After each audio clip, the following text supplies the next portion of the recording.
Alright guys, welcome back to game number 8 here in the Team Arena Grand Finals, Team Arena Challenge Grand Finals that is, and it's time for game number 8, and we have Quantic IM here throwing up their next player. It is Happy, so they are now throwing up the big guns. They're totally not gonna wait any longer. They're gonna throw up one of their best players, and it is QIM's Happy, who is formerly a Code S player, currently I believe Code A in the GSL, which is still no small feat, and this is pretty much the best player that IM has thrown up thus far, which means that yes, they have some big guns ready to go, and it's really interesting to me that they've been saving their best for last. Happy, obviously, much more known than Yoda or Horror or any of those other guys, really. So it's time for some big stuff here, and we'll have to see what Happy does. He's going to Terran down in the bottom right-hand corner. Keep in mind, guys, the current score is 4-3, so Morrow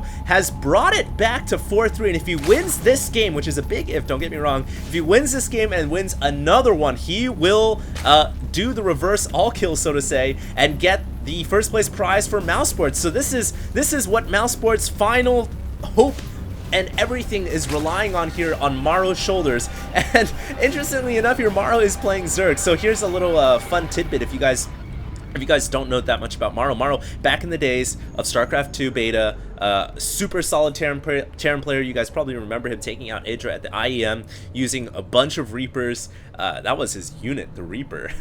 So Morrow, been around for a very long time, super solid Terran player, but he recently made the switch to Zerg. And when I say recent, more like 6 months ago, he plays Zerg in every matchup except, and get this, except when he plays against another Zerg. And, you know, that makes a lot of sense. He doesn't want to play ZVZ. It's a very finicky matchup. So he sticks with Terran only in Terran versus Zerg, and that's why we saw him play Terran in the last 2 matches, actually. But now his opponent is Terran, and I guess he doesn't really like Terran versus Terran either. If you think about it, he probably just doesn't like mirror matchups. And so he's going to be playing Zerg here, and the interesting thing about this matchup is since he's formerly a Terran player, he knows a lot about how to play against Terran because he knows the best timings to attack. He knows the vulnerabilities of the Terran race, and this is going to be a great matchup, I think, between these two guys. And just for reference here, Morrow has a win rate of 65% versus Terran, his former race, and his opponent here, Happy, has a win rate of 88%. Get that, 88% against Zerg. That means he wins almost 9 out of 10 times when he plays against Zerg.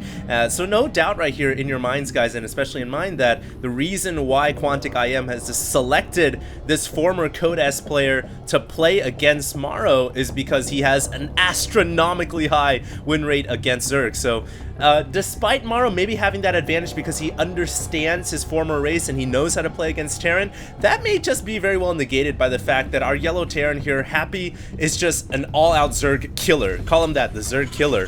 So we'll see what happens here, but just to get back to this game here, it looks like both guys are opening up with a macro build that SCV is making its way over to the Zerg natural right now. We can see that Happy actually opting to claim the expansion on the inside. No surprise there, really, because he is Terran.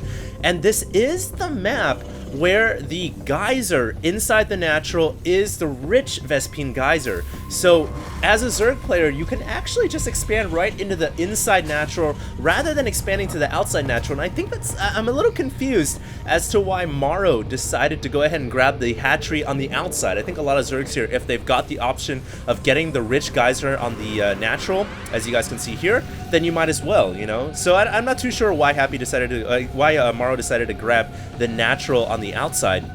But it does look like right now his opponent, Happy, is building quite a few Marines. Look at this, 2 gases, no rich Vespene geyser occupied yet, but he has 2 gases right now, and he's producing all off of 4 barracks. He did go for the 1 barracks expand, and this is actually a really massive Marine army. You wouldn't expect this many Marines at this point in the game, but out of all 4 barracks, no add-ons have been built, so there's been no delay at all, and all these Marines are coming out right now. And this is the problem because Morrow opted to grab the natural Supernatural on the outside, he's going to have a little bit of a vulnerability here because the Marines are now in the inside of the map. There's a macro command center coming down as well for Happy, so it looks like he wants to go ahead and expand at will and get a lot of money going here, but these 9 or so Marines, completely unexpected for Maro, despite him being a former Terran player. This is totally unexpected to me as a commentator, and it's going to come in here and force all the drones away, and I love how Happy is also tucking those Marines behind the mineral field here. He's going to at least get an Overlord kill. There it goes.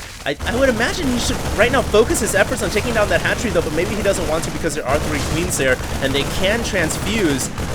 But if he doesn't do some kind of real damage here, I'm not too sure if it's going to be worth losing all 9 of these Marines, as unexpected as they were.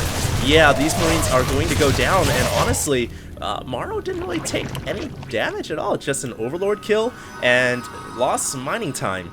So I don't really think it was that devastating. There's the 1 drone kill that you guys see there, and Maro's going to go ahead and grab the inside expansion now, finally, as he goes ahead and techs to a Roach Warren and Beamling Nest and Evolution Chamber. Interesting. So he may just be getting a couple of Roaches purely for defensive purposes. I don't see him going for some kind of a mass Roach build, but look at how many Marines is Happy fielding on the field right now. He's got 4 barracks. He's finally adding on that factory. So all that gas that he was accumulating earlier off the 2 refineries inside the main, those have been only used right now to get upgrades for these Marines. And you guys can see 2 tech labs right now, both researching Stimpak and the other upgrade, Combat Shields. So right now, Happy's just going for an all-out aggressive, mass upgraded Marine strategy. No real tech yet. I don't even think he's going to get anything out of the factory. He's probably just going to go right into Starport and get medevacs. So this is going to be one of the older styles to play TVZ, where you just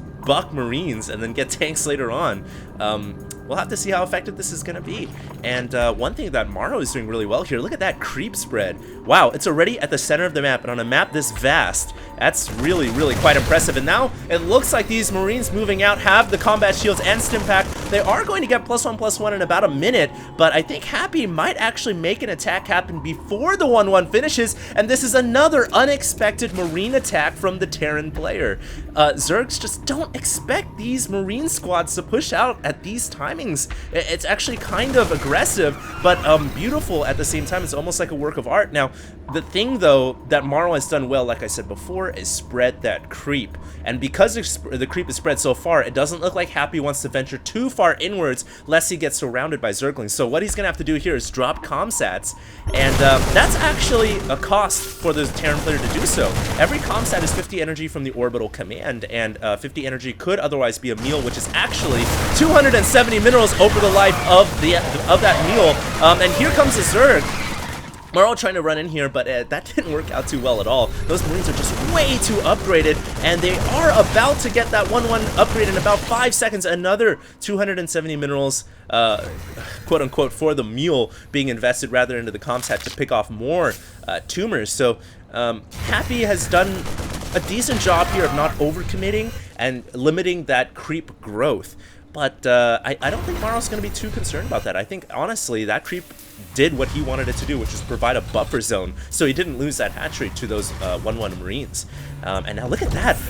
I mentioned this before in a previous game in this series. This is like the Model T assembly line in the main for the Terran player. Look at all those barracks and factories that right here. Look at all the production. It's straight up a assembly line right here, a manufacturing process just spitting out Marines, and that's really all our Terran player is doing. And he's just now starting to add on tanks and some medevacs. I think Maro here is going to have to quickly get some banelings out, otherwise these Marines could end up overwhelming him. More creep tumors are going down right now, and now the Mutalisks coming out for Maro. So he finally gets some mutas in play, and I guess Maro is just going to barely have enough to stave off the aggression right now as he looks to grab that 4th. But this is the problem on Crevasse, which is such a big map. That high ground in the middle of the map that Happy right now controls overlooks everything, and as long as a Terran player can control that high ground location, they can launch an attack to the 12, they can launch an attack to the 9, they can expand at will to the top right hand corner. It's so important here for players to vie for control over that plateau that you guys see the 2 players now standing on, or mostly actually, yeah, both players are standing on. So here we go, Maro realizing that he's running in here with all the banelings. Not a good spread at all. by the Terran player. Happy right there, not showing his Kodas caliber skills. I would have thought he would have, you know, spread those Marines out a little bit more, but he just got totally caught with his pants down. And you know what, just like that, it looks like Morrow in control of this game now. After destroying all those Marines, he now has an opportunity to run into the third here, and see how many tanks he can kill off. Those Marines are so well upgraded though, and I think that Happy may actually make the hold with all the Marines he has right here and the ones that are reinforcing out of his barracks. There are actually a couple of Zerglings attacking that SCV in there, but yeah, the production rate from Happy right now is just too big, and those reactor cores on the barracks are really adding a lot more extra production as well. I think in total he's probably got close to 10 Marines producing at once. There, you guys see it on the production tab, 10 Marines making their way out at a time, so the Marine production is massive. But look at the Zerg right here, Morrow producing 42 Zerglings, so he's really macroing super hard right now to get as many Zerglings as he can possibly get out, and he's trying to catch up in upgrades too. Currently 2 is on the way, as well as Overlord speed.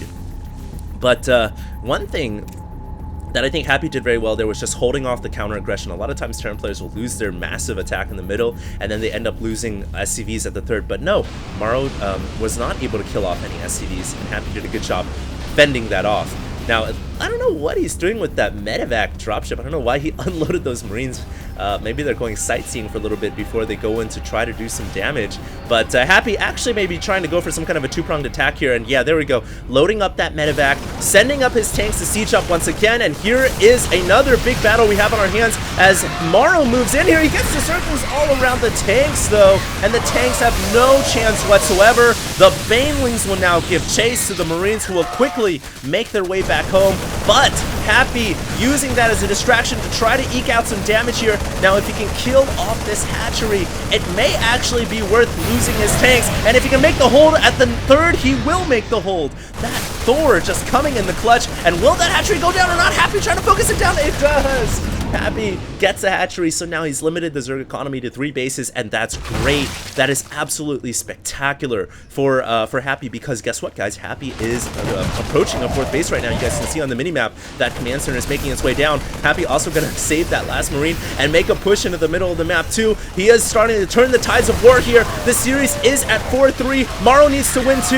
Happy just needs to win 1 to end it, close it out for Quantic IM. And here comes Morrow once again up to the high ground location, but this time it doesn't look like he's gonna have enough Zerglings. There's just too many Marines there, and the Marines with 2-2 upgrades all spread out. This time Happy doing a much better job of course, spreading the Marines out to mitigate that damage. Of course, this is where Infestors can come in and fungal the Marines to prevent them from spreading out. Will there be a fungal growth or not? Yes, there is. And will it be enough for Morrow to bust this contained back home? It looks like he will have enough, and a great fungal to lock down the medevacs as well. And that is absolutely key, guys, killing off these medevacs here, because you'll see countless time and time again. I don't know if he's going to finish. He should actually kill off this medevac, but he's not.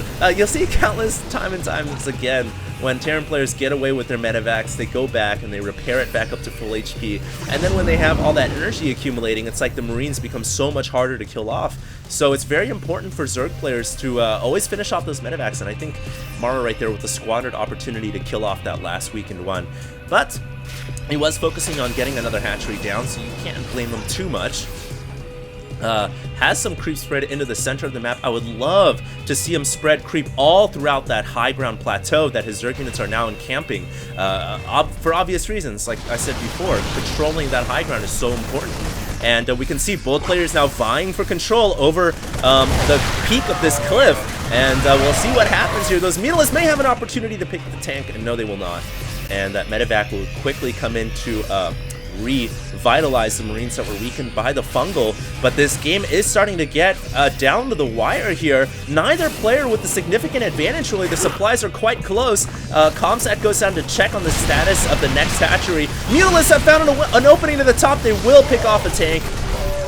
And anytime you can send those mutas in there to kill a tank or two without losing any, it's always a good trade. And I love what Morrow is doing here, finally making the switch over to Broodlords, but at the same time there is a drop over to the left side, and able to kill off quite a few drones. That was 28 drones total have gone down so far in this battle, as For whatever reason, I guess Maro giving up control over the high ground here. It seems like he wanted to wait for his Brute Lords to come out, but in that time, he may end up losing not two hatcheries, but this hatchery up here at the 12. And so, yes, the hatchery has gone down. And I don't know if he should have given up the high ground there, even though he had Brute Lords waiting. But now that the Brute Lords are out, if he can make something happen here, if he can, you know, push this tank army back, that would be absolutely great.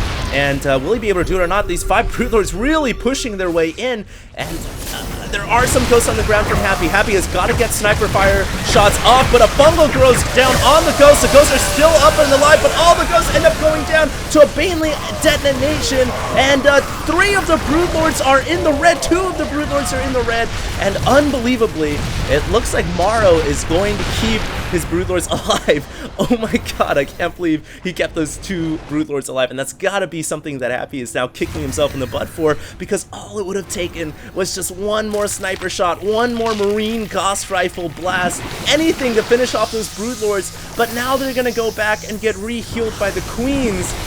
Wow, that has got to hurt for the Terran player. He could have came out way ahead in that engagement, but as it stands, I guess those Brute Lords really coming as a surprise. Now, of course, Happy realizing that, hey, to combat Brute Lords, I'm going to need to get some Ghosts and Vikings. And both of them are spectacular against the mighty air artillery unit known as that Brute Lord. So, surprisingly, the Terran player is still controlling the high ground here in this battle. He's got tanks to fall back to if he ever needs to, starting to recede some of the creep, it looks like. And I'm not too sure why Maro is waiting right now. I guess he's waiting to max out before he goes in again, but all this waiting time is allowing the Terran to build up a larger anti-air force, Ghosts and Vikings. You guys can see on the production tab now, 2 Vikings, 3 Ghosts on the way, and those Brute Lords really, the more anti-air there is, the lesser powerful they are, for lack of a better word. Essentially, if they can't do any damage before they die, they're absolutely worthless, and they die very quickly when there's that many anti-air units. But here we go. It looks like Maro is going to go in with his 5 or 6 Brute Lords, and start to shell away. But the Vikings are there, and this is where the Infestors have to come in and get the bungles off. They will get the bungles off, but the Ghost going in. It's a sniping round, artillery fire on the Brute Lords, and all of them end up going down right there. How are the Vikings doing? They are in the yellow. I'm surprised that Maro didn't finish that off, and at the same time, it looks like Happy kills off the hatchery over to the left side. So that was actually really well done by Happy, killing off all the Brute Lords and taking out a hatchery to the left as well. And that is the power you get on Crevasse when you control that high ground. Well done right there.